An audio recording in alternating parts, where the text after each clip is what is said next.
it. Okay, and we are live with another episode of BS Busters. Now, this was supposed to happen last week, but, stuff happened. So I moved it to, last week, earlier this week, like Wednesday. But stuff happened. And Thanksgiving. It was my fault. Don't worry. Thanksgiving happened. And so I moved it. Now this is a one-off because we probably won't be doing this again, except maybe for Christmas, if Christmas falls on a weird day this year. Yeah, it'll be a weird time that things like this happen. Yeah. So Christmas will be that Monday. So I probably won't have a BS Buster Christmas Eve just because I'm going to be out of town. So you don't have to worry about a BS Buster on Christmas Eve. But that's neither here nor there. Let the two panelists introduce themselves. Go ahead.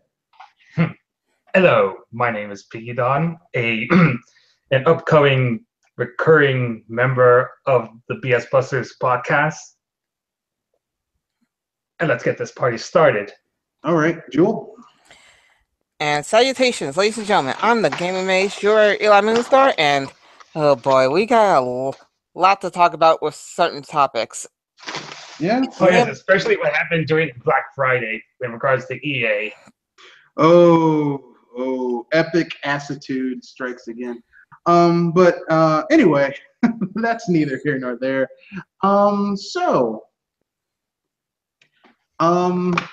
We're back, and it's time to get into it. So I guess we can start talking about big, huge companies failing miserably. And no, I'm not talking about Warner Brothers, although that's a part of it. Let's get started with evil, aka EA. EA. It die. You can't spell epic assholes without spelling E and A. But where do we go from here? What else needs to be said? We could talk about how Star Wars Battlefront 2 flopped at Black Friday, as shown in this image I found from Reddit. Yeah, in case you're not watching, it's an image of a lot of games that EA made are stuck on the shelves. Good. Followed by Sonic Forces in the bottom right. Good.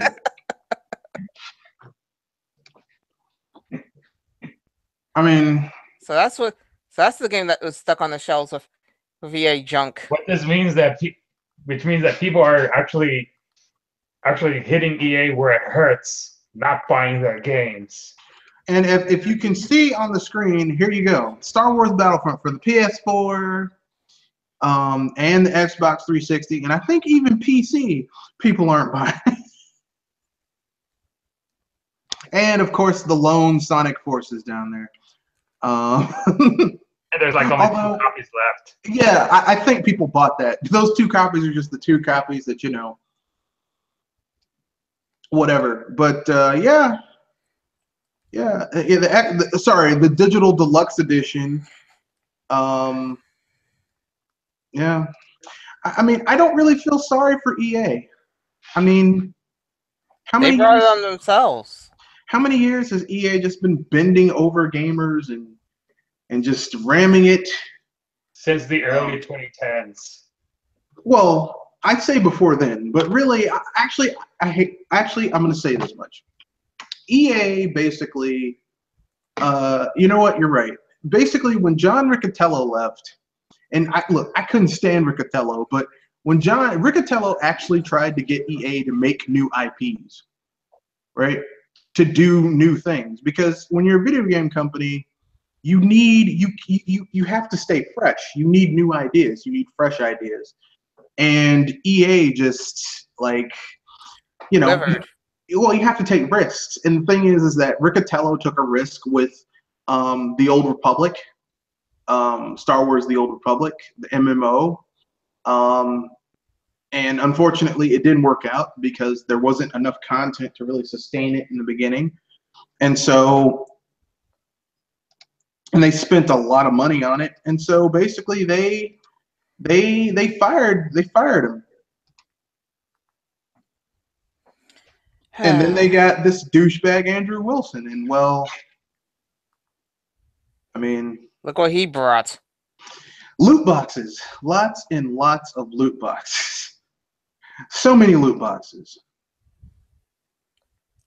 And So much so that the loot boxes are starting to catch the attention of states, countries and states worldwide, such as Belgium and Hawaii. Well, by the very definition of gambling, they are gambling. Gambling is putting out money on the chance, with a randomized chance, where the odds are stacked against you that you might get something that you value from the gamble, right? And that's what a loot box is. Like you put down your $5, your $10, your $15, your $20 on the randomized chance you might get X, Y, or Z. That's gambling. I know like the UK was like, well, that doesn't technically. Yeah, I mean the book definition of gambling, that's gambling.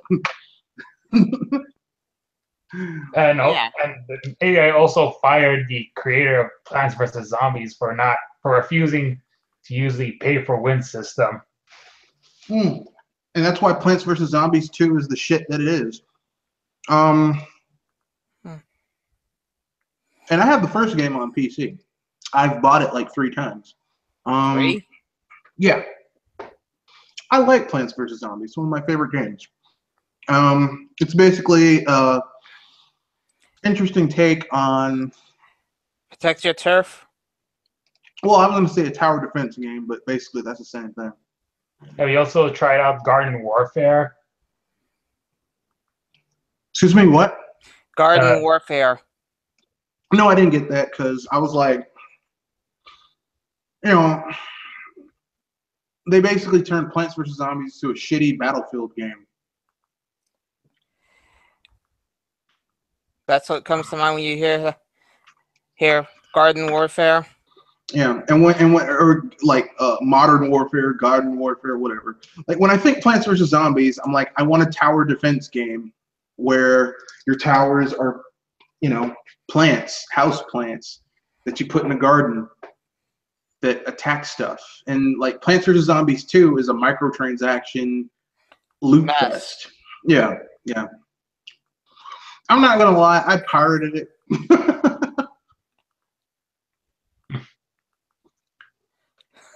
You're be a pirate. Arr. Yeah, I pirated it, but You weren't supporting BS. It's still not a very good game. Because you can see where it's been gimped in order to make it more microtransaction friendly.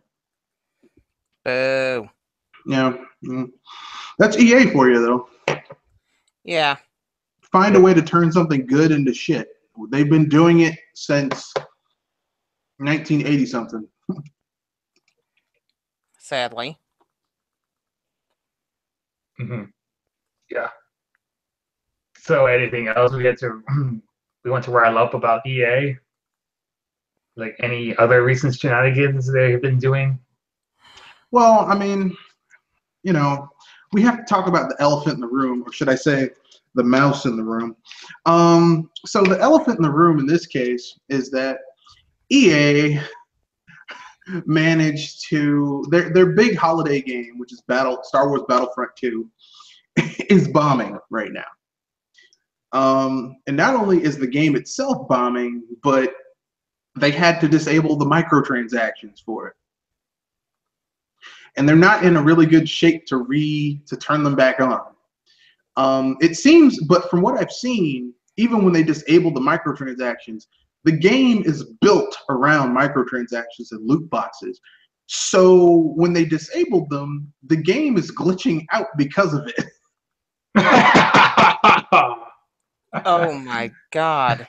Mm-hmm. Really? Mm-hmm. What? Beep. Meanwhile, Splatoon is going to get a very large update, all for free, with new weapons, gears, maps, and a new mode, for that matter.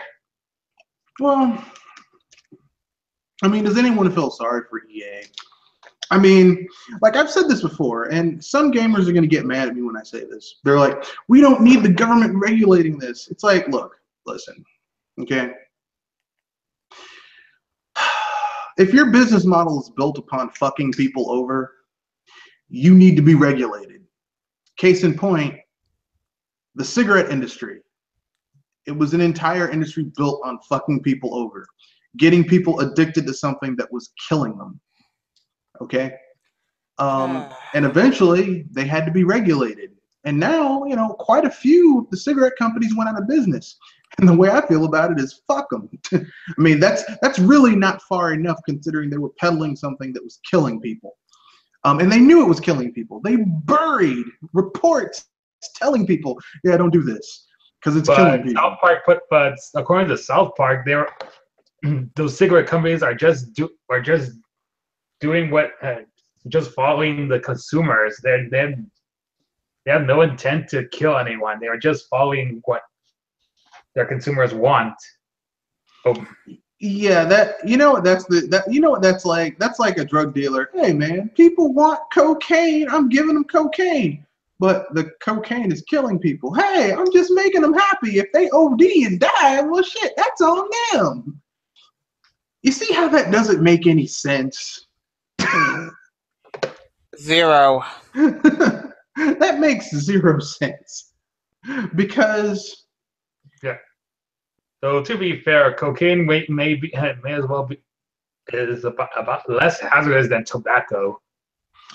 Well, I don't know how true that is because I know that there's all types of additives in tobacco, but I do know for a fact that that cigarette companies put all types of things in their cigarettes that actually, like, you know, they've done lab studies on this. It is easier for someone to quit doing heroin in some cases than it is for someone to quit doing mentholated cigarettes because of all the additives and other shit cigarette companies added to these to make them extra addictive so that people would buy 2, 3, 4 packs a day. Which is sad. Yeah.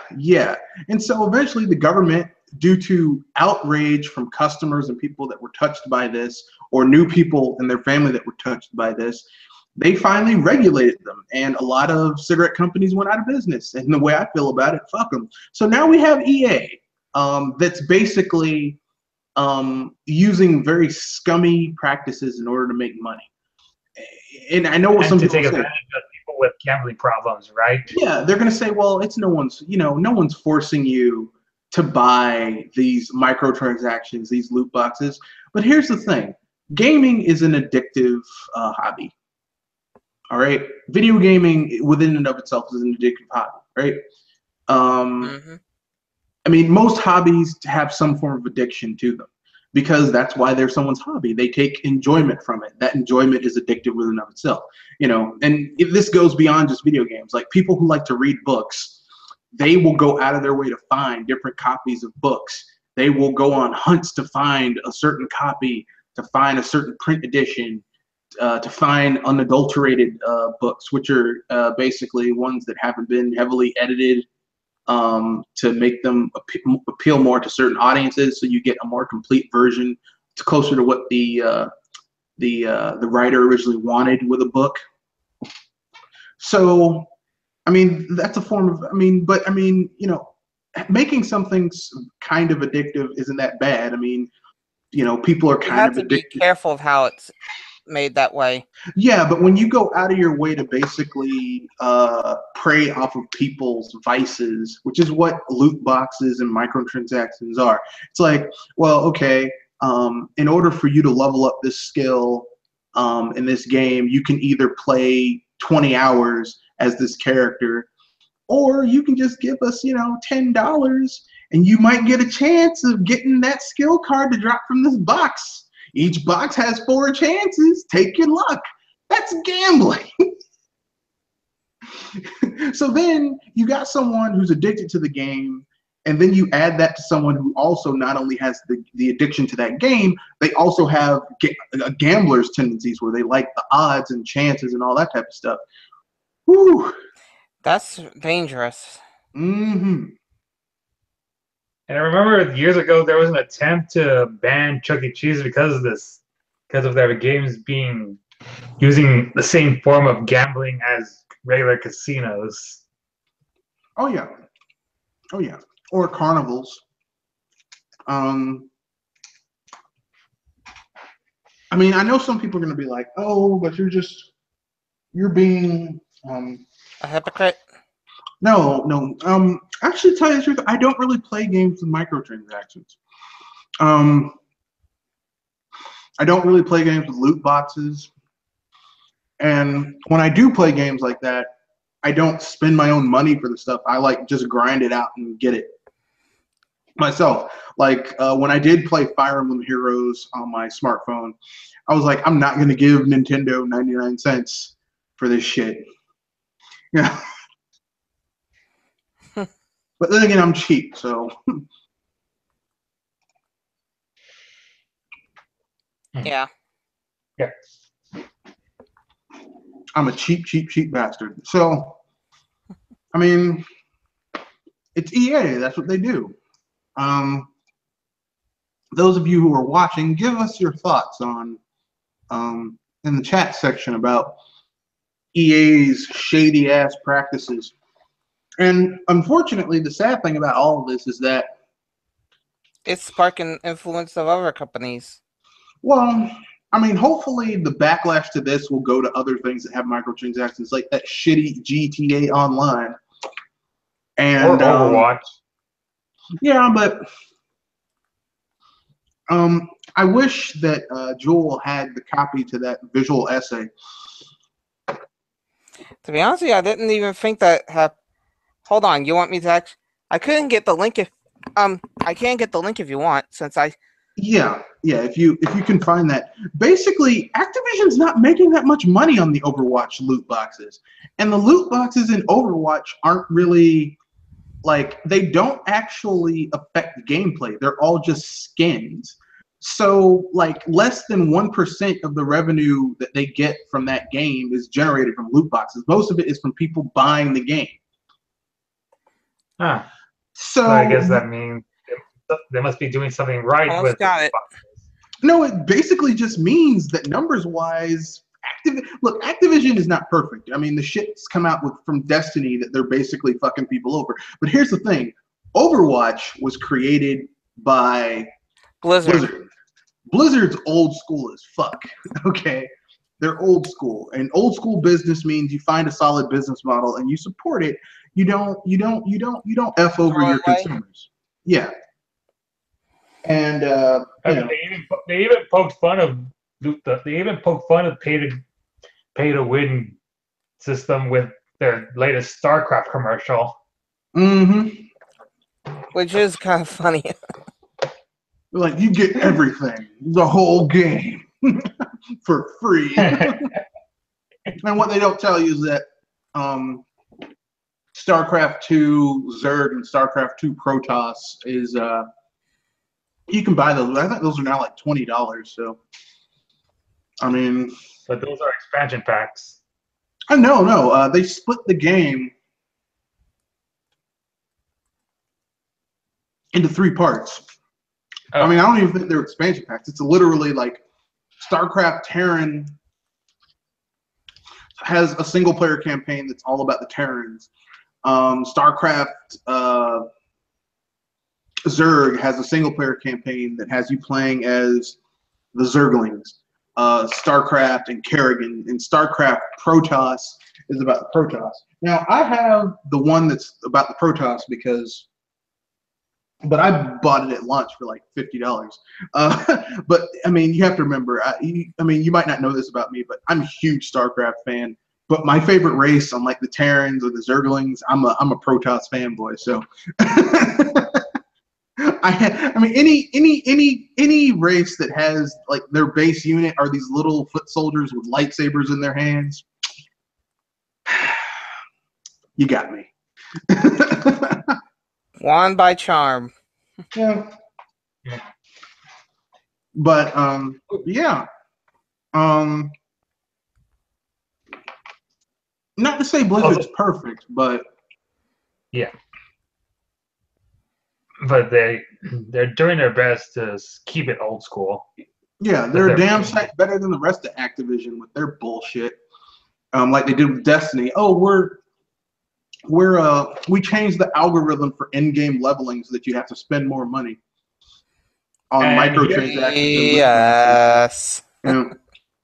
And moving to Sega, something Sega related, I found this news article in regards to Sonic Forces.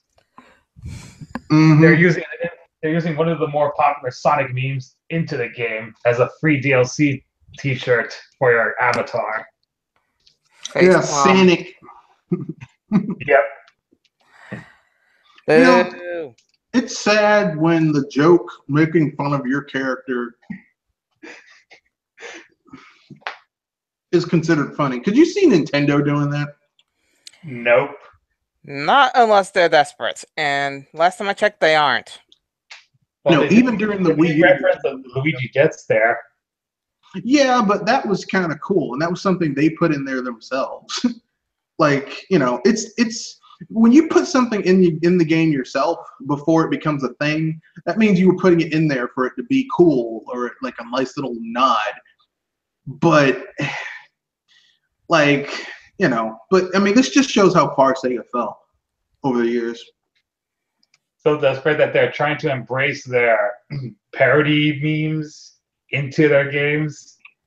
Basically, yeah. Sega. There hasn't been a good 3D Sonic game in years. Well, no, that's not true. Sonic Lost World was okay. Yeah. I think had they refined that formula, like instead of doing Sonic Boom, they should have done Sonic Lost World 2. But they keep on trying to mix potions. And we all know what happens when people do that. Well, yeah. It seems to me that Sega gets scared. Like instead of like here's the thing, Sonic as a 3D Sonic games have to move forward because there is no established brand. There is no established formula that works really well. You know, Sonic is not Mario. Right? Like even the weaker 3D Mario games are still really good. Well, actually, there's only 6 3D Mario games, and in my opinion, the weakest one is Sunshine. But Sunshine is not a bad game. That shows how much quality is put into those games. Yeah, I mean, you know, Sunshine has its weaknesses, but even the weaker portions of Sunshine are still better than anything I've gotten from some of the worst Sonic games. Even some of the good Sonic games aren't. Sega's been trying to copy the 3D Mario games where they trying to introduce a gimmick in each entry. They're trying to do the same thing with their 3D Sonic games. Yeah, instead of finding a formula that works and building on it, because it's like Sonic Adventure was good when it came out, like for what it was when it came out. But I mean, the game, it hasn't really gone beyond that. You're still running on rails, dodging spikes, using the homing attack to traverse something. I mean, it's like whatever. But anything else we want to say about EA before we move on to the next topic of companies tanking their IPs and the House of Mouse? I'm hoping that we'll never get to see. We'll never get to hear about them ever again once they go bankrupt in the next few years, because after the backlash with Star Wars Battlefront 2. I don't think EA is going to go. I don't think EA is going to go bankrupt. What I do think is that Andrew Wilson is probably going to be asked to step down by the end of this fiscal year, because like you're going to see a blowback against everything that he was building up. You know, all that shit he was trying to put forward. You're going to see a blowback against that, and I think what you're going to see in the end is a disaster. Falling all over the place. Well, their revenue is going to go down because they built their entire revenue stream around microtransactions. But here's the thing, like microtransactions only work for so long. Like using shady business practices to make money is never going to be as solid as having a solid business model. Like, I mean, I hate to use Nintendo as an example, but it's like the difference between Nintendo and EA. Nintendo has a form of microtransactions. They're called amiibo. But here's the thing. There's no game where if you don't have an amiibo for it, you're missing out on really anything. Unlike some other companies. You know, like, I mean, you're never, even Breath of the Wild, like the Champion amiibo are awesome and all that other stuff. But almost everything that you get that's amiibo exclusive, there's something in game that has similar stats or does the exact same thing. It just looks different. They're like, well, you know, it's like if you use the Fierce Deity amiibo, or no, the Majora's Mask amiibo, you can get the Fierce Deity outfit. And that's cool, but you can earn it in game. You can, well, not the Fierce Deity, but you can get the armor, Link's outfit of the wild, his hat, his armor, the pants part of it, and that does the same thing. It doesn't look as cool as the Fierce Deity armor, I'll give you that, but it does the same stat wise. It does the same damn thing. So, I mean, you're not exactly missing out on, oh man, I don't have this. You know, there's nothing that's really locked behind. Well, if you don't have this, you're SOL, which I like that. But EA is the opposite, and I think this is the beginning of the end. But I think what really hurts EA the most is that old Uncle Mickey had to come in there and give them a phone call. I would love to have been a fly on the wall for that phone call. I'll tell you that much. We could probably see them sweating bullets. And Mickey Mouse himself made that phone call. Oh, you've been fucking up my money, huh? Don't make me come over there and stick these little size 3 shoes up your ass. So the most likely scenario is to have a new CEO to bring EA back from the dark abyss. Yeah, but even if they get a new CEO, they're deeply effed. Yeah, it's going to take 2 to 3 years for them to get their shit back together, because the thing is that they're going to have to either find a new gimmick in order to bring in lots and lots of money, but now the spotlight is on their ass. It's going to be hard. Or they're going to have to start rebuilding studios that they gutted over these years. And either way, their earnings are going to go down. So for a while, until they get their house back in order. So yeah, I mean, they're screwed either way. Yeah.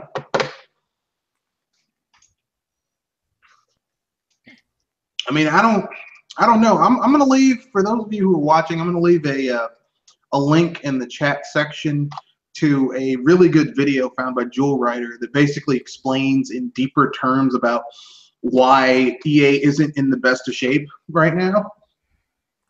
And you know, you can make some inferences if you know anything about business about like what it's going to really take for them to get back to being a decent company. But the first thing is going to have to go is Andrew Wilson is going to have to be sent out. They're probably going to give him a golden parachute. You did a good job. You made a lot of money for the company, but he's got to go. And whoever they get in next is going to have to start, like, they're going to have to start rebuilding the studios they have. So, but I mean, do they want to do that? Probably not, because, you know, the shareholders want to make money. So, you know, it's going to be a long decline. Anything else anyone want to say about EA until we move on to Warner Brothers? Nothing else. No, nothing else. Well, I guess we can spoil Justice League now.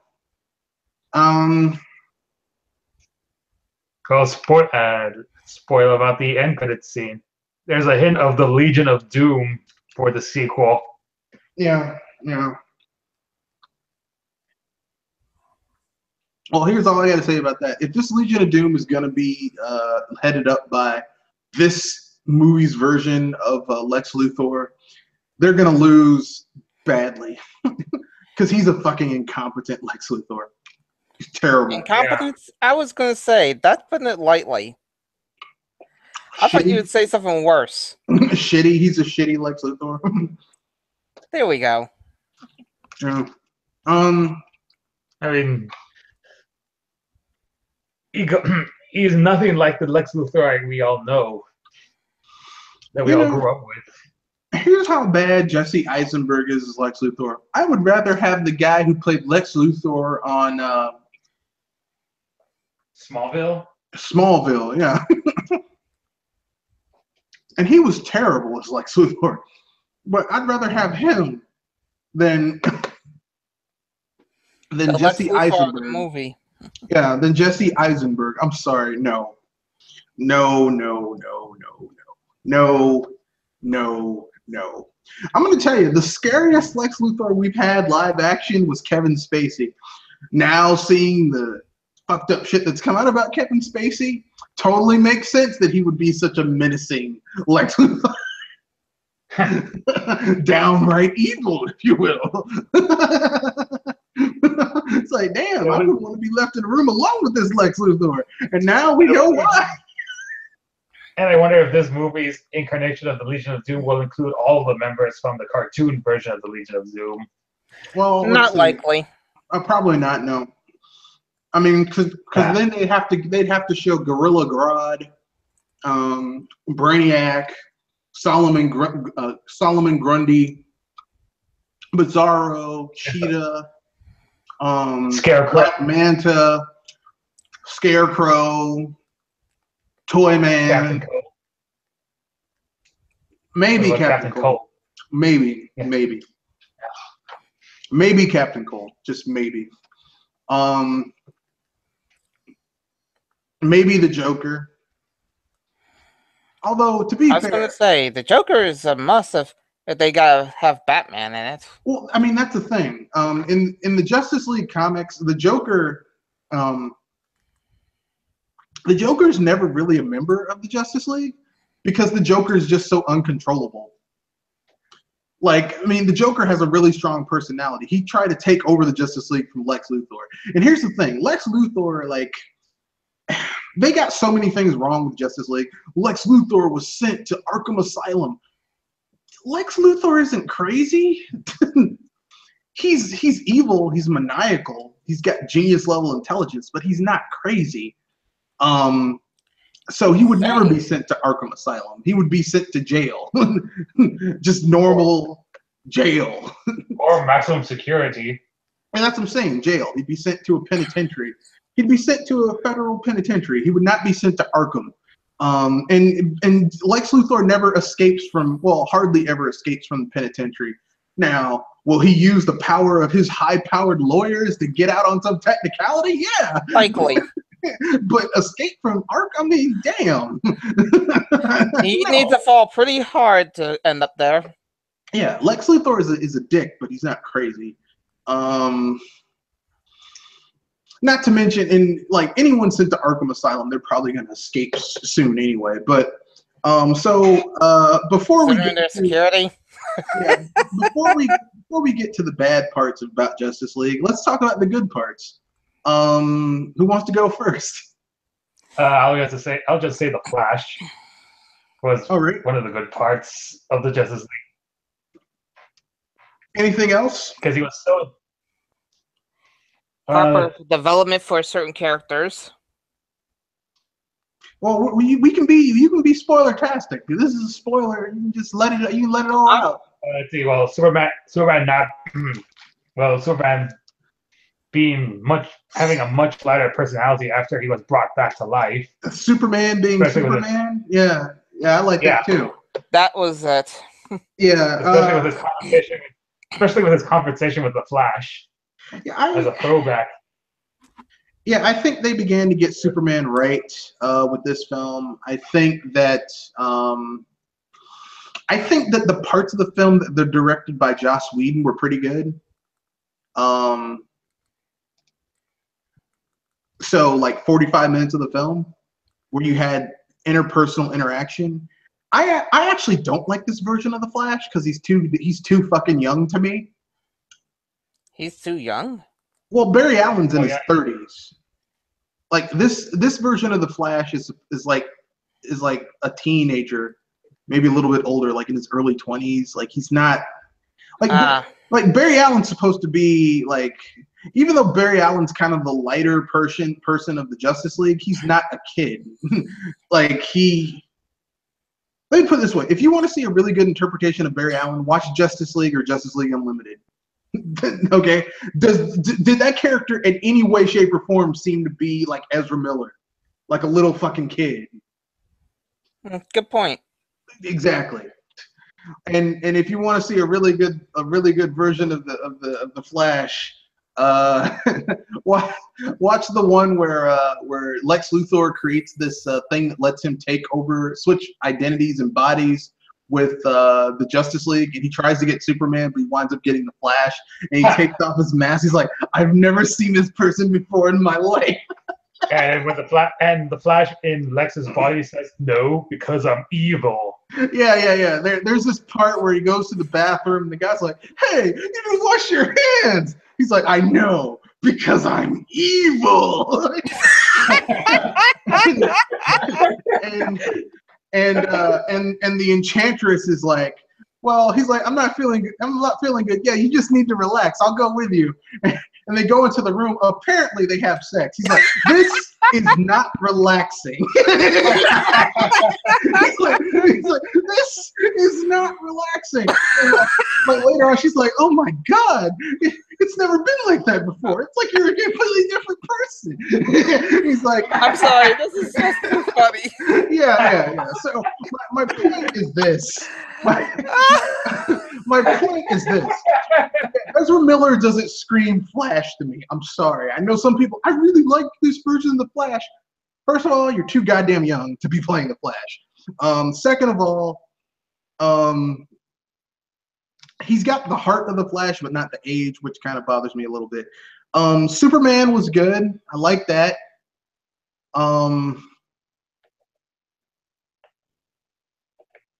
Trying to think of anything else positive about this movie. Batman actually doing detective stuff. Yeah, Batman actually did detective stuff a little bit. It was interesting. Refreshing. It was refreshing to see Batman actually do Batman shit. Not to mention the return of the Danny Elfman score. Yeah. They finally fired Hans Zimmer's ass and got the original Batman theme in there a little bit from the Danny Elfman movies, which, you know, it is what it is. So let's get into the negatives. Ooh, let me crack open a beer. Get ready, folks. This is going to be plentiful. Oh, you can Okay. The bad parts of the movie, there's some parts of Zack Snyder's version of the film that's still intact. Yeah, for me, the parts of the film that were Zack Snyder, that were shot by Zack Snyder, I could tell because they were overly CGI'd bullshit that looked like a PS3 cutscene. Like, people are like, man, Zack Snyder, he's a really good action director. Like, that's a good thing. It's like, have you seen the movies that Zack Snyder has done where there's no filter to how much action he can shoot? And if you think that's a good thing, go watch Monkey Punch and tell me how much Zack Snyder's good at shooting action. And That's terrible. And the scene where after Superman was brought back to life, he was acting all violent towards the rest of the Justice League. Yeah, that was Joss Whedon. Joss Whedon shot that. There's a part in that fight where the Flash is like trying to run around Superman, and Superman's like, motherfucker, you can't run faster than me. He doesn't say that. He gives him the side eye. And the Flash is like, shit! He can actually see me. Basically, if you're really into DC films, not DC films, DC comics, and you actually know these characters' statistics, the source of Flash's power is this thing called the Speed Force. And because Superman, there was a time during Silver Age Superman's comics run where he would just pull a new power out of his ass whenever he needed to. Superman can also tap into the Speed Force. He's not as good at it as the Flash, but he can tap into it. So yes, he really can go as fast as the Flash, especially a really young, inexperienced Flash who can't run that well. Like Ezra Miller has the worst running form I've ever seen for the Flash. I mean, it's terrible. Yeesh. Terrible posture. Terrible posture. And we should talk about Steppenwolf, who was arguably the worst part of the movie. Yeah, like I had a conversation with some people who were talking about that film earlier. I was like, I never want to hear from DC cinematic people, man. Marvel films have weak villains because you guys had fucking Steppenwolf. Steppenwolf. Yeah, I never want to hear. I have to wonder, villains. how the beep did they come up with that one? Well, from what I heard in the original movie, see, here's the thing. This was originally supposed to be 2 movies. The first movie was supposed to be Steppenwolf. And Steppenwolf is looking for these. Can I finish? The box. Yeah, you can finish. Steppenwolf is looking for these mother boxes. And the mother boxes have bits and pieces of like Steppenwolf is one of the new gods, so he's trying to find these pieces so he can take on Darkseid. Of course, you don't know it's Darkseid. At the end of Justice League Part 1, like Steppenwolf is supposed to like get killed by Darkseid. Then in Justice League Part 2, it's supposed to be them getting the team together to take out Darkseid. Like, that was supposed to be the film. Unfortunately, people were tired of Zack Snyder's shit, so one movie got condensed into 2. They cut out a lot of footage, and that's what happened. Ouch. Yeah. And that's why, that's why, like, they turned a side character into the main villain, which is why it kind of fell apart, in my opinion. And instead of Darkseid, they decided to hint the Legion of Doom instead. Yeah, which is kind of stupid because, like, Darkseid is a much bigger threat than the Legion of Doom. Exactly. I was about to say, how can you compare that? Because Darkseid was created by Jack Kirby, one of the greatest comic book. I mean, how can people compare one real supervillain versus a group of defeated foes? Well, and here's why. I mean, I said this before. They should have fired Zack Snyder's ass after Man of Steel. Okay. And they should have brought in someone else to take it over. Someone who had more reverence towards the source material.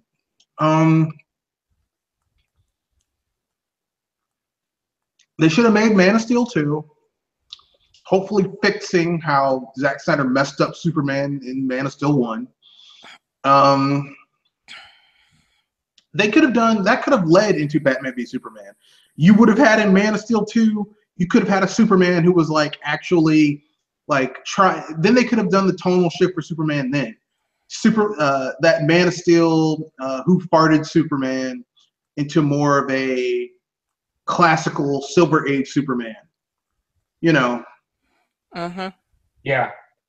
So then you would have had, the Superman who doesn't kill people or, goes out of his way to save civilians, that type of Superman. So then when you had Batman v Superman, where you have this Batman who's just going around killing people and like putting people in the comas and shit, you would have had these two diametrically opposed people, right? These two diametrically opposed. You have a Superman who's like, look, man, you're killing people. You're not putting people into jail. You're not, there's no judge, there's no jury. You're just killing people. That ain't right. And you could have a Batman who's like, well, I used to be like you, but one of my family members died because I didn't take the chance. And that would have been a reference to the Killing Joke. And,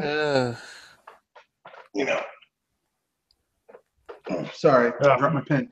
That would have made more sense. But unfortunately, they doubled down on Zack Snyder, so we got the shit that was Batman v Superman with you know, they had no reason to fight. You're dangerous. Motherfucker, you're dangerous. You're killing people. You kill people too. Why are we fighting? I don't know. I just like, we need to have a reason to fight because of the script.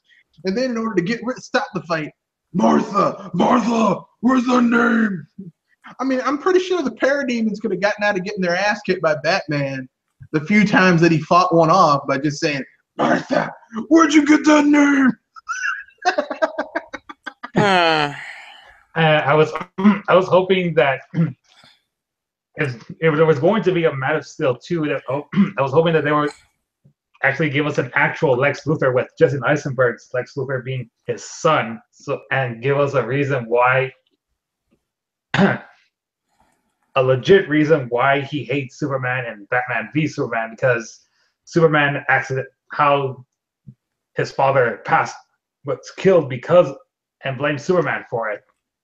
I would have never hired Jesse Eisenberg to be Lex Luthor because he doesn't have the gravitas to pull it off. No, I mean, like him being the real Lex Luthor's son. Not even the son of Lex Luthor. Like, I wouldn't have, because he doesn't pull it off. He just doesn't. It's not. It doesn't flow. Yeah, I'm not feeling it. You know, I would have. Okay, if they want to hire Jesse Eisenberg, here's what I would have done. I would have made Jesse Eisenberg a clone of Lex Luthor, an imperfect clone. Instead of that Zod shit where they bring Zod back in the last half of Batman v Superman, I would have made Jesse Eisenberg into an imperfect clone. He injects himself with Superman DNA. I don't know how he gets the Superman DNA. He injects himself with the Superman DNA, and they turn this shitty Lex Luthor clone into Bizarro. That could have worked. I could have been down with that because Bizarro has always been kind of like, he's kind of a villain, but not really. Misunderstood villain. Well, I mean, Bizarro's kind of a villain because, like, he's a foe of Superman, but the reason Bizarro is a foe of Superman is because Lex Luthor got some imperfect DNA from Superman, created a clone, an imperfect clone, that thought it was Superman. I mean, like, Bizarro's story is really, really fucking tragic. Yeah. So Superman doesn't even kill him. He takes him to this planet where he can be by himself. And he, like, in Bizarro's mind, he's saving this planet. Like, it's got, like, this little fake city he made out of rocks. And he, like, causes accidents to stop them in order to save the fake people that exist in the city. I mean, Bizarro is really fucking sad. And you actually have to have a fucking knowledge about the comic book series in order to have a concept about these things, which, I mean, the person who wrote the script for BVS was David Goyer. So, I mean. I was about to say, that's sad. Yeah. He's a better clone than composite Superman. I mean, I would have been happier with Superman versus Bizarro than Superman versus Teenage Mutant Ninja Turtles Zod / fake ass Doomsday.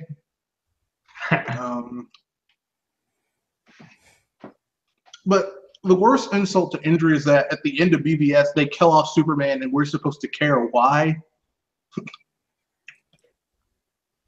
For the sadness. And it was supposedly hinted that he was still not dead, yet in Justice League, it shows that he's still dead. Yeah, it's a big mess. It's a goddamn mess. No kidding. But like I said, this could have been avoided had they fired Zack Snyder's ass after Man of Steel and just gotten someone else.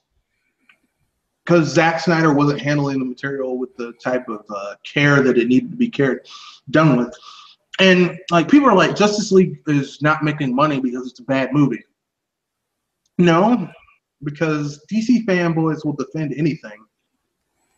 You know, Sad DC fanboys. Yeah, like they turn a 180 whenever a DC movie flops. When Batman v Superman flops, their argument is that critics just don't understand that it's deep and complex and just want mindless explosion. And then Justice League flops, they say critics only care about deep and complex movies and not care about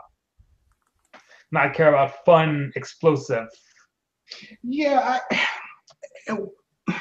I guess that's a part of it. I think really DC fans are just like, like Very, really defensive. yeah, they're just really defensive. Look, here's the thing, okay? Warner Brothers did not take the type of care and effort they should have taken into this, okay? Like, they wanted what Marvel had, and then people are like, it's not fair to compare the two. Let me put it this way. The only reason there's a fucking Justice League movie is because there's a fucking Avengers movie. Okay? That's the only reason a Justice League movie was made. All right? And here's the sad thing. Marvel's B team made more money than DC's A team. Here's how bad Zack Snyder's Snyderverse damaged the DC IP. Iron Man, Captain America, Ant-Man. Well, Spider-Man's an A-team character. I think Spider-Man's like the third most popular superhero, but I mean, I think even if Spider-Man wasn't in Civil War, that movie still would have done gangbusters. But basically, mostly their B-team characters outperformed their A-team characters. Two of the most iconic superheroes of all time got outperformed by the Marvel's B-team. That's fucking embarrassing. Okay? And then they did Justice League, where their whole pantheon of gods got their asses handed to them by Marvel's pantheon of two gods, the God of Thunder and the not-so-jolly green giant. Of course, Veggie joke here. And of course, you still got people complaining about Marvel's B team. Like, case in point, Dishonored Wolf's video on Thor Ragnarok being kind of bad. That's his opinion. Look, here's the thing, okay? Here's the thing. There are tons of movies that make money that I think are bad. Like, I think Avatar was shit. Made a lot of money, but I still think it was shit. So, everyone is entitled to their opinion, but money don't lie. And the fact of the matter is that Justice League flopped, Thor Ragnarok still making money. Enough said. Okay? Yep. They can try all they want. Batman v Superman did not make its budget, well, barely, if barely made its budget back, if then. But you know who was laughing all the way to the bank during that same time period? Civil War. So, and that wasn't even an Avengers movie. I mean, it kind of sort of was, but not really. Because it had Captain America's name in it. So yeah.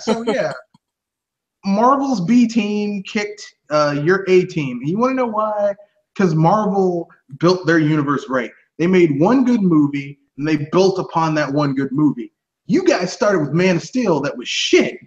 And you kept on building on a shitty house, adding more shitty levels. Because Batman v Superman was worse than Man of Steel. And Suicide Squad was worse than Batman v Superman. And then they took a few steps forward with Wonder Woman. Then they took a few steps back with Justice League. I would say that Wonder Woman was a C+, B- movie. It's not. Wonder Woman is not perfect. It's not terrible, but it's not superb item. Yeah, right? but compared to Batman v Superman and Suicide Squad, it's a goddamn masterpiece. That's the problem. The two previous movies were so bad that Wonder Woman looked like it was great. But that's the thing. Wonder Woman is not that good of a movie. It's good, but it's not like, oh my God, this is The Godfather. Oh my God, this is like, okay, let me put it this way. Wonder Woman is not Richard Donner's 78 Superman. Okay? Not even fucking close. Now, Patty Jenkins Well, the movie was inspired by Richard Donner's. Yeah, that's the thing. Patty Jenkins herself said that, yes, I was inspired by 1978's Richard Donner's Superman. But here's the thing. Patty Jenkins ain't Richard Donner, okay? And I'm sorry, what's her name? Gal Gadot ain't Christopher Reeves, okay? She's a good actress, but Christopher Reeves embodied fucking Superman. I'm sorry.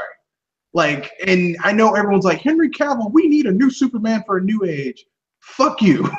Okay? Like, if they had done, if Henry Cavill had been emulating Christopher Reeve Superman and had the character been written better in Man of Steel, even if you hadn't done a Man of Steel 2, if you had like the Christopher Reeves as Superman performance and that Superman be killed at the end of Batman v Superman, that would have had more impact because that Superman was fucking badass.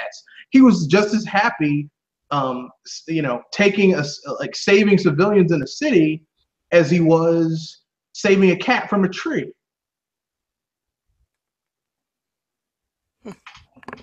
Yeah. But of course that makes sense. And of course, they had to make him more mopey because it's quote unquote realistic. Yeah, because we need to have a Superman who has a look on his face all the time, like, who farted? Someone farted and it got right in my nose. Who farted? And I mean, here's the thing, okay? Zack Snyder is a good action director. Yeah, Zack Snyder is a good action director. He's not good at directing people. Here's the problem. Superman, like when you do these stories based upon iconic characters like Superman, Batman, Zorro, Iron Man, the Hulk, Captain America, Spider-Man, or anything about a certain person, it's very character driven. You need a director who can direct that person. Here's the problem. Zack Snyder can't direct people. And then you added a shitty screenwriter, David Goyer, who he admits, I'm not good at writing for characters and I'm not good at writing dialogue.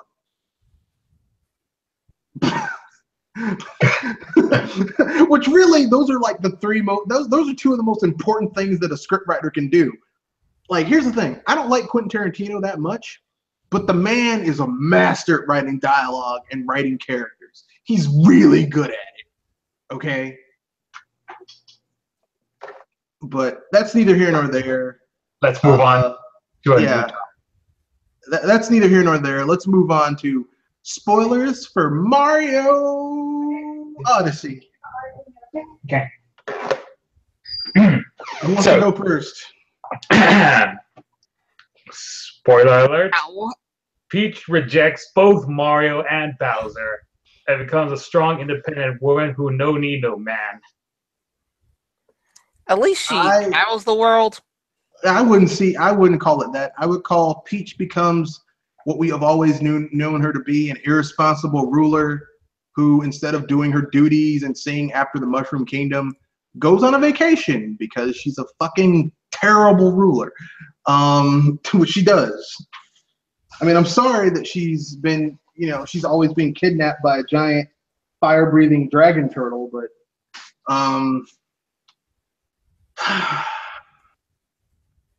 she's a terrible ruler. If I had to live in this fictitious world, I'd rather live in New Donk City because Pauline gets shit done. Mayor Pauline gets shit done. And apparently the reason why Super Mario Odyssey got a higher age rating is because of the tanks and how realistic they look. Really? Yeah, a tank with a mustache. So realistic. I'm sorry. I thought the game got a higher age rating because of Mario's nipples and Peach's bikini. No, man. People saw somehow that wasn't the reason that got aged up. No, people saw Pauline in that red dress, and they were like, "Shit." That's fine. Yeah. Like, Pauline's been always wearing that red dress in Mario vs. Donkey Kong. Yeah, but we've never seen that red dress in semi-realistic proportions. And you have to remember, we're talking to a child of the 80s. Like, one of my first fake crushes was Ms. Rabbit or if it was Jessica Rabbit from Who Framed Roger Rabbit. Who Framed Roger Rabbit. And what did Jessica Rabbit wear? A red slinky ass dress.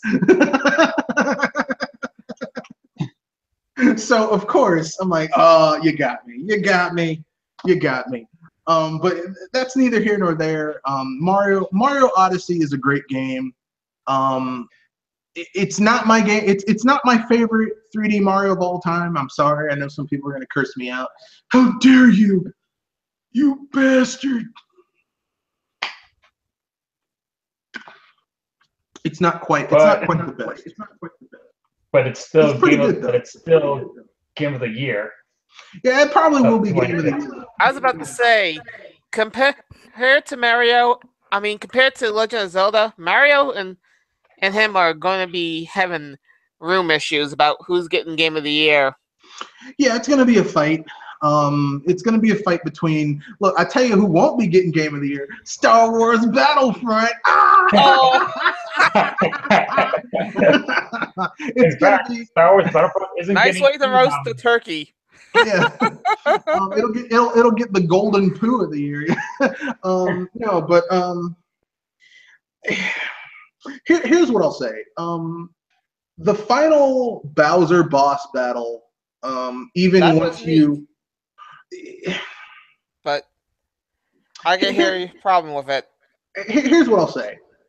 The first half of the battle is kind of lackluster to me because it's basically just Bowser just throwing his hat at you, odd jobbing it, and you use your hat to knock out his hat and then wear it and then use it to punch him. That's whatever. But the second half, when you have to escape from the moon that's from part of this moon that's collapsing in on itself by taking over Bowser's body, is actually kind of fun.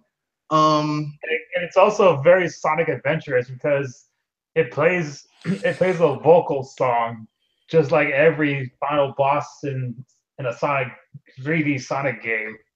I really don't like comparing Nintendo to Sega. That's a bit much. Yeah, no. But I will say that that to me, the second half of that fight is really good. If the first half is kind of like a C to me, the second half is a B+, A-. It's really good. It's really interesting. It's very unique. It creates a solid B overall. Yeah, I mean, is it the most epic final boss fight I've ever had with Bowser? No, I still got to give that to Galaxy 2, where you're butt stomping meteors back at a giant Bowser. That's just It's hard to say that because people found that to be the weakest Bowser fight of all time. It was. No, it's just the whole idea of you butt stomping meteors at Bowser is just really like that's really badass. I mean, stealing his hat and punching him with it, that's cool, but smashing meteors onto a dude, that's pretty damn badass. I'm sorry. I mean, just in terms of scale and scope. Because, I mean, in the first game, it was basically the same fight over and over and over again against Bowser, except the final time where you thought you won, he'd pop up and it would get slightly worse. I would say the weakest Bowser fight was Cat Bowser in Mario 3D Land, because all you did was basically climb up a tower and then hit this thing, dodging attacks, and then hit this block like 3 times, and it destroyed the tower. And you won. It was kind of lame. That's a platform level, but if you're talking direct attacking Bowser, that would probably go to Sunshine. Yeah, Sunshine was lame too. That final bite was lame too, because you weren't even attacking Bowser. You were just running around hitting those side platforms. things. Those things, just to butt stomping those things in order to destroy the platform. So that Bowser and some of them can be quite glitchy. That you might run through them and fall to your death. Yeah, so I mean, like, to me, like I didn't like Galaxy 2's Bowser fight was really epic. Yes, it was a little almost. I know some people like to say it was a little too epic, but I'm like, look, it's the final boss fight. It's got to be like, it's got to hit a note. Yeah, it's got to be awesome. And the thing that kind of didn't make the final boss fight against Bowser not awesome for me in Odyssey was just, I mean, that first half is like meh. even on the harder difficulty in the boss rush mode, it's like you're still kind of meh. And then the second half is cool because you're controlling Bowser escaping from this collapsing cavern with lava and the ceilings coming down. That's kind of cool, but that's it. Did you try the final? Did you try out the final level of Odyssey? You mean the basically their version of Champion Road? Yeah. Where it's like one hit and you're done. Yeah. I have not tried it. I've seen people try it. I haven't tried it yet. I've been busy. Yeah. Well, I've tried it myself, and I already beat it through pattern memorization. It was that difficult? Yeah. Well, it's not. It's difficult in some parts, but once you recognize the patterns, it can pull up with just only a few, taking only a few hits. Yeah. Here's what I'll say about Mario Odyssey. The game overall is like it's tied for my second highest 3D Mario game. Like if number 1 is Galaxy 2, number 2 is tied between Galaxy 1 and this game in terms of 3D Mario games. Number 3 is 64. Number 4 is 3D World. Number 3 is 3D World. Number 4 is 64. Number 5 is Sunshine. And off the list, number 5 is Sunshine. So, and if you beat the final level, in Odyssey, you're rewarded the invisible cap. Yeah, which makes it even harder.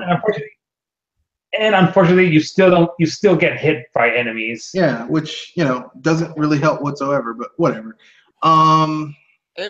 It more likely increases the difficulty because you're likely you're invisible. Yeah, you have to look at your shadow or where you have the little dust trails where Mario's running. Here's what I'll say about the game. I like the game. It's fun. It has a decent amount of replayability. It's a solid B. Yeah, Close to an A. Mario Odyssey to me is like a B. Is like a B plus, A minus.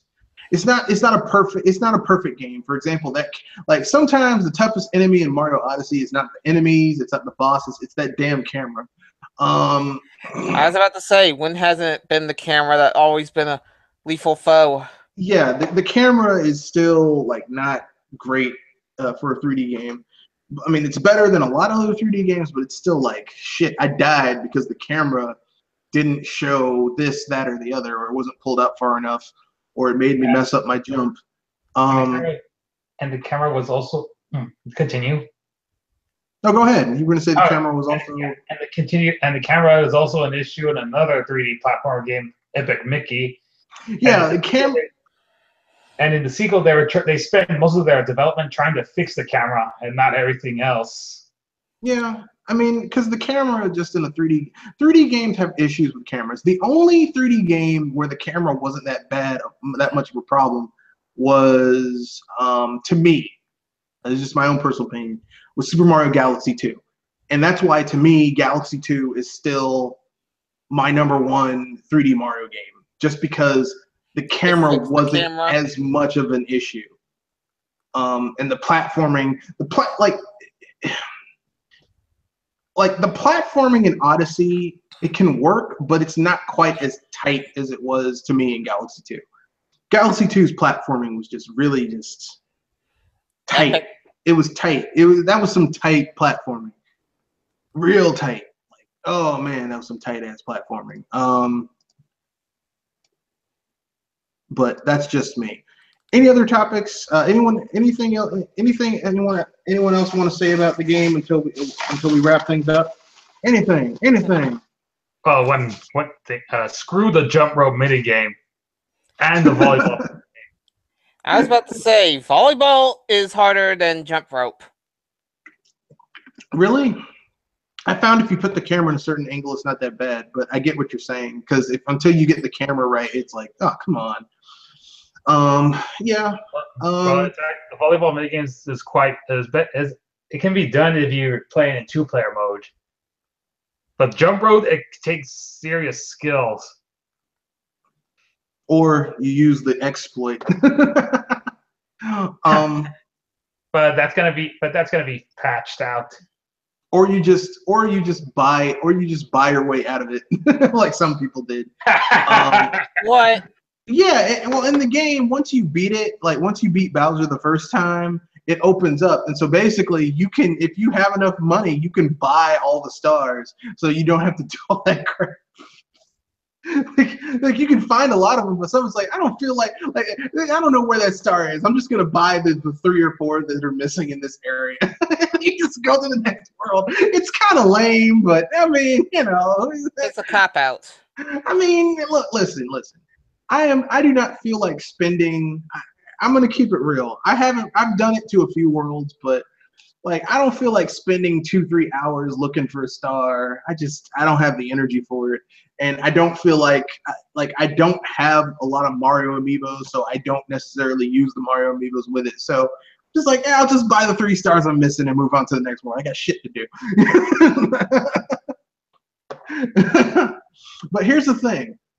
This game does not have microtransactions. You want to unlock more content, you get more stars. It's great. If only certain other companies could figure that shit out. Oh.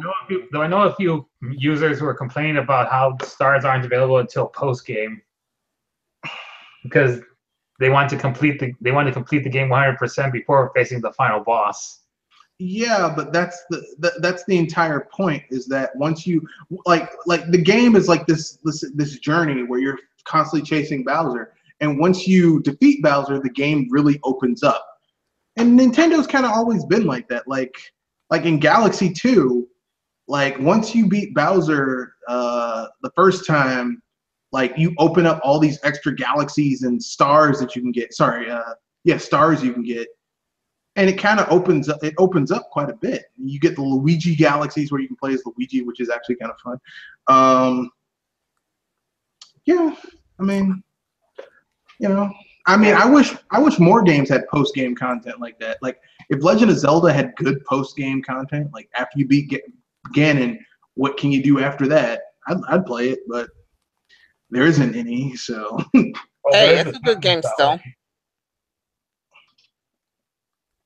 No, I would like to see a Legend of Zelda where after you save the world, you get to enjoy the fruits of your labor.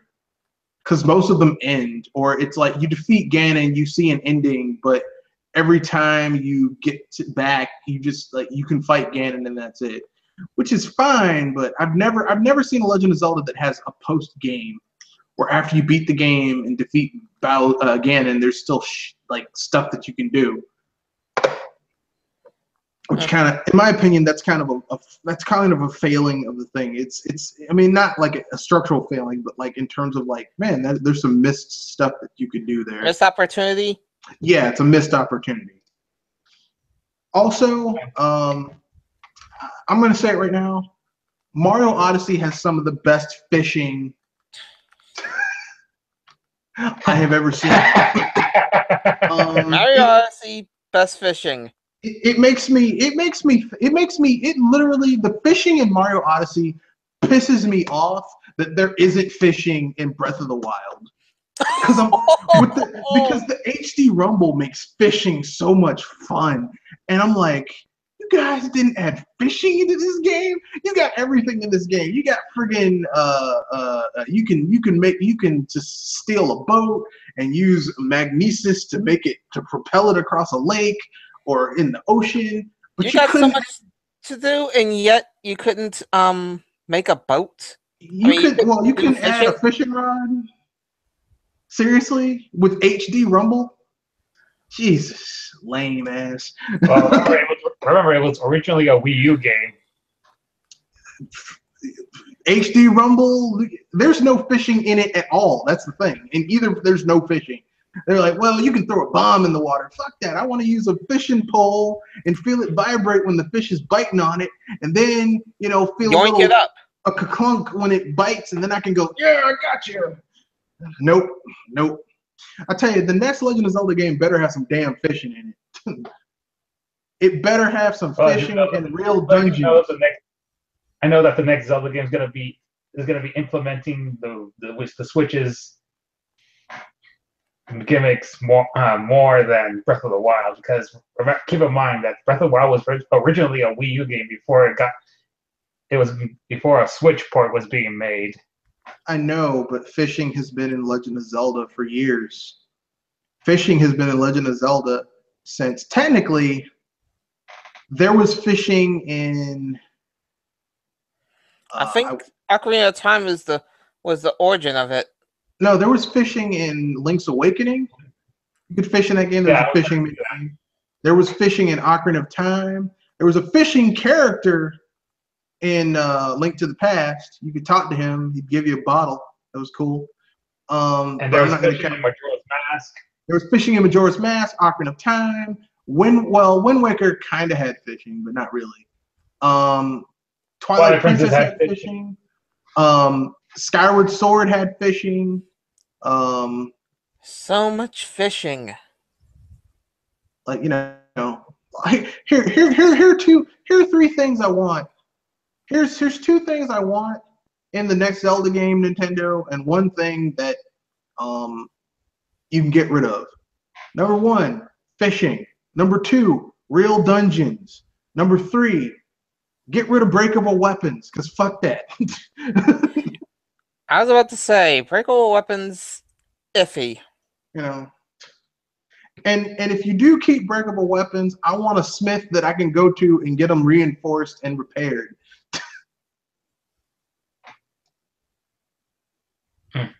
Just saying. And one final saying for Super Mario Odyssey, I'm hoping that there's DLC that lets you play as Princess Peach.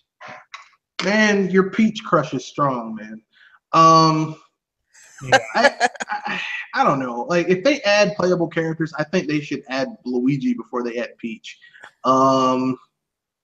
Yeah. Just because, it's Luigi. And if they do add Peach, then they need to add Rosalina too. Although, I don't think it would be fair to have God in Mario Odyssey, because technically, Rosalina is God. Because Peach already has her own cappy in the form of tiara, as well as her own customizable outfits. So yeah, it would perfectly make sense for Luigi to be there then. It's just you just have to change a few outfits. Like, instead of like Mario can get Luigi's outfit, Luigi can get Mario's outfit. That would make perfect sense. They could share outfits. But maybe you could have some Luigi only. Like, he could have the Poltergust 3000 as an outfit. Oh, yeah, and enough said, ladies and gentlemen. We should mention the N64 Mario outfit. It makes you look like N64 Mario. It's actually pretty damn cool. It's my favorite costume by far. My favorite costume is still the New Donk City fedora and suit, because it makes Mario look like he's in the mafia. And come on, man. They're the Mario brothers. They're plumbers in Brooklyn. There's Luigi Mario and Mario. And he's always going around beating up people with pipes and with hammers and shit. Into that. Yeah, he's totally in the mafia, and I'm okay with that. I'm okay. I'm okay with Mario being in the mafia, folks. Think how violently Mario dispatches of his enemies. He's curb stomping them, lighting them on fire, throwing them in the. He's got all sorts of ways to get rid of them. Yeah, look. You heard it here, folks. You heard it here first, folks. Mario's in the mafia. That's why it's all a front, folks. The plumbing, the doctors, the golf, the boxing. Nah, man, he's a member of the Omerta. He certainly knows how to F up somebody from Bowser's crew, that's for sure. Yeah. I would like to see that. Yeah, make Luigi playable, and so that I can do a thing where I can have 2-player and have Luigi say, "I'm gonna hold his knees, bro. I'm gonna bust his legs with a pipe wrench." but that's neither here nor there. I think we have. That'd be rich. Well, I mean, he is. They are the Mario Brothers. So that being said, anyone that have anything else they want to bring up before we wrap things up? Yes. The Seren Kagura, is that how you say it? Seren Kagura, yeah. Yeah, it's plays number 1 in the Japanese eShop. Yeah, man, I'm not down with that. I mean, we just had that thing with that Rurouni Kenshin guy. Oh man, I'm not getting that game. If it's localized, I'm not getting it. Low chance. The only thing that game appeals to are otakus. I don't know, man. I'm not getting it. And since you mentioned about DC fans being defensive, I could say the same thing with fans of certain anime. Like recently today, I just got into an argument with a Black Clover fan. Yeah, I saw that. Yeah, the dude's like, "Yeah, man, it's really good." And you're like, "But I mean, these certain reputable people are saying it's not that good. It's very derivative. They don't know what they're talking about." Yeah. Like, damn, dude. I mean, look. Here's the thing. Okay, look. Is Black Clover derivative of shonen anime? Yeah, because every shonen anime is derivative of shonen anime. I can count on my hand the shonen anime that aren't derivative, like History's Strongest Disciple, Kenichi, Psycho-Pass 100, One Punch Man. One Punch Man isn't really a shonen anime, but those other 2 are. One Piece to an extent. One Piece starts out very derivative of a shonen anime, but they have a way of evading it. Well, no matter how powerful Luffy becomes, there's always another challenge, and it doesn't feel so contrived. You know what I mean? Yeah. Like, you know how in Dragon Ball Z, at a certain point, it just gets ridiculous. Like, because everyone's so powerful that the stakes don't even feel real anymore. Yep. Well, that was a problem of Dragon Ball Z in the later sagas. Yep. Well, I mean, they're all like, and that's kind of what ruined Naruto, is that everyone just got so powerful that even the guy who made it, he couldn't find a way to end it. He had to Deus Ex Machina that shit. And Black Clover is basically a combination of both Naruto and Fairy Tail, and that's not a good thing. Well, but it's also derivative of all the other previous shonen anime in existence. Except here's the thing: it's derivative. It didn't do it first, so it's already kind of like it's kind of saying, "Me too, me too, me too." Now, I've read the manga before it was ever made into an anime, and I thought this is interesting. I mean, the manga's actually done a little bit better. They may have changed the anime a little bit to make it more appealing, but to a Western audience, but it is derivative. So, I mean, yeah, that's par for the course, but yeah. I mean, I hope, look, here's the thing. Maybe as Black Clover goes along, it gets better. Because like I said, One Piece started out very derivative, but then as it got farther along, it began to change. Because basically, every character has strengths and weaknesses, and everyone has their moment to be a badass, which I give credit to One Piece, because Dragon Ball Z failed miserably at it. Yeah, people try to put Dragon Ball Z on a high pedestal as the main influence of every other shonen anime made after it. And they gave that series an excuse because it was the first one that started it. That these tropes. Well, I mean, the tropes existed before Dragon Ball Z. But Dragon Ball Z kind of fell into its own hole that it made itself. And it couldn't get out of it, which is why Dragon Ball Z kind of, I mean, like I said, Dragon Ball Z should have ended after the Cell Saga. That should have been the last saga of the Dragon Ball Z series. And then they should have just went on to GT, and GT should have been Gohan and Trunks. But that's neither here nor there. I mean, I wish it was better, but I mean, it is what it is. For those of you, I mean, I guess can we each give a recommendation for an anime that's a shonen anime that doesn't fall into the normal tropes of shonen anime? That's a tricky one, since I'm not sure about mine at all. Well, there's My Hero Academia, Hunter x Hunter, and JoJo's Bizarre Adventure. Yeah, those are shonen anime, but the main character, even as they become more powerful, never really gets boosted too high. Well, even as they become more powerful, the stakes get higher. So it's like it's a constant, like they're constantly striving to become better. It's never like I'm so powerful that there's really no real stake for me, especially Hunter x Hunter. And plus they give good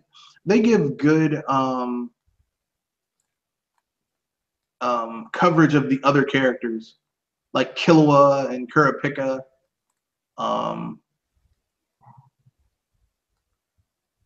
And then, and as well as the ever so creepy Hisoka. Yeah, that Joker looking motherfucker. Oh, I hate that. Yeah, he looks like the Joker, but like a bisexual. This dude's creeping me out. I was about to say bisexual deviation. Yeah, he's very. But then again, Kurapika kind of looks like a chick. Like while I was reading the manga, I'm like, is this a chick going undercover? Like I think it's a chick going undercover. I haven't. There's some things that just make you say, for them at one point to be like, Kurapika's actually a chick. I'm like, I'm waiting for someone to do that. Even now, I'm like, it's gonna come. But that's neither here nor there. I would go with History's Strongest Disciple, Kenichi, because even though it's a shonen anime, Kenichi, like you from the beginning, Kenichi is weak. And even as he becomes more powerful, he's like, I'm a badass. And he's taking out people that used to bully him or kick his ass. Like, his masters are so much more powerful than he is. They put him back in his place. It's like, he's still weak. Like, literally, the catchphrase of History's Strongest Disciples, Kenichi, is, History's strongest, and yet he is the disciple. So no matter what, he will always be the weakest link in the chain. Plus, his dad is a badass. He's this hunter in Japan. He's got like his guns. Like every time he gets one of his guns, it's like this anime like the mech is coming out of this chute underground scene, but it's his shotgun that he's got names for.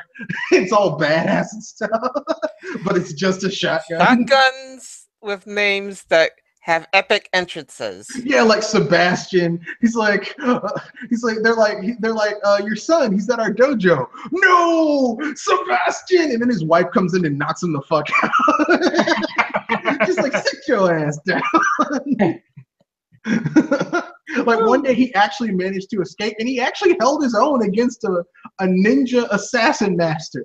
Now, how much of that was her holding back because she was it was her disciple's father? I don't know, but I mean, he did pretty well. I mean, for a dude just with a shotgun. Give the guy props. Yeah, I mean, I'll give Kenichi's dad some props. He went up against that dude, and he actually managed to, hold his own a little bit. But yeah, that would be my advice. Like, go read something that isn't so shonen tropey. You have one, Jewel?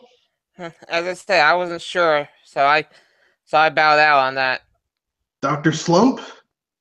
Ron Mahaff? But isn't Ron Mahaff a harem anime? No. Ranma Half is not a harem anime. I was about to say, where did he get that one? Not Ranma Half. Ranma Half is basically the prototype for Inuyasha, except the sad thing is that Ranma Half is better than Inuyasha because the main characters aren't as Simple. no, annoying. Like, okay, let me put it this way. Inuyasha is like a better version of Ranma from Ranma Half, but Kagome is a shittier version of Akane Tendo from Ranma Half. Like, because you could, like, in Ranma Half, you could understand why Akane is pissed off about something. Like, you could understand why she's angry, why she's trying to kick Ranma's ass. Kagome and Inuyasha is just sometimes just straight. I was about to say, they're a dysfunctional duo. She is just like, first of all, she's like, I have to stop Inuyasha. It's like, lady, you are the one who freed him. Yes, this is your problem. And then she puts a thing on him, and like he's in a fight trying to save her stupid ass, and she's like sick, and he's in the middle of the fight getting handicapped because of her dumb ass. So I think, frankly, she's a worse version of Akane Tendo in my opinion. Which is weird because Rumiko Takahashi is one of my favorite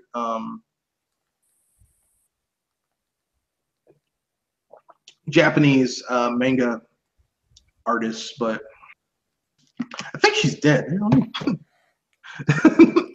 I haven't heard anything from her lately, so she could have passed away. I don't know. Let me check. Rumiko Takahashi.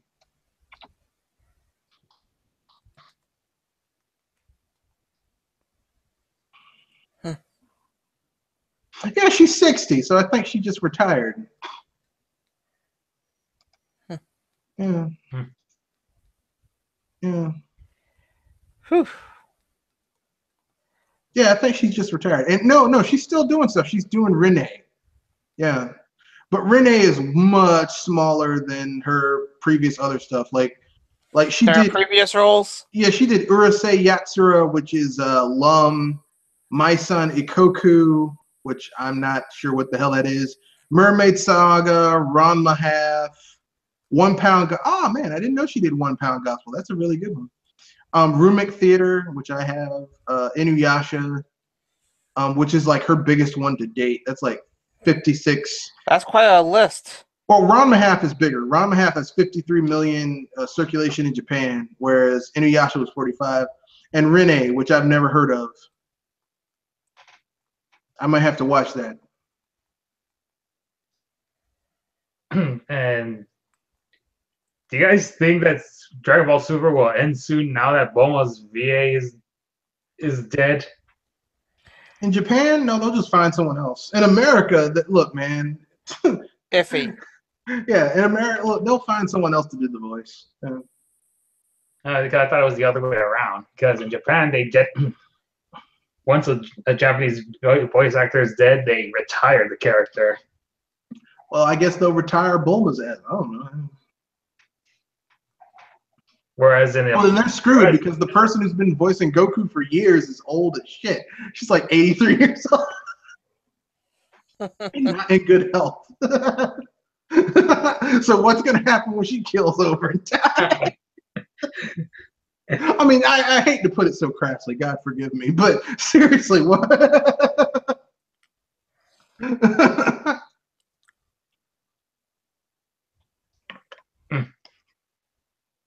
I mean, I fail to see what's going to happen then. Oh no. Well, I guess that's everything else I had to say. Yeah.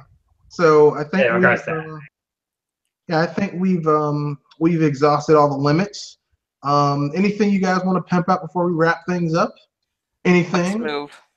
All right. I'm looking forward to Xenoblade Chronicles 2. I probably won't get it day one, but I'll definitely get it sometime in December, and looking forward to it. Whether or not I should pre-order the special edition. Yeah, I'm probably not going to do the special edition. I did the special edition for Xenoblade Chronicles X, and I was like, this is nice, but some of the bennies that they have for this special edition, I'm like, I really don't care. I like the game, but I don't like that art style. But that's either here nor there. So yeah, play your games, enjoy your games. Boycott EA and their bullshit. Don't buy their games. If you do buy their games, don't use the microtransactions. But really, just don't buy their games. You'll be a lot safer that way. Yeah. Yeah. So yeah, good night. And keep away from the bad juice.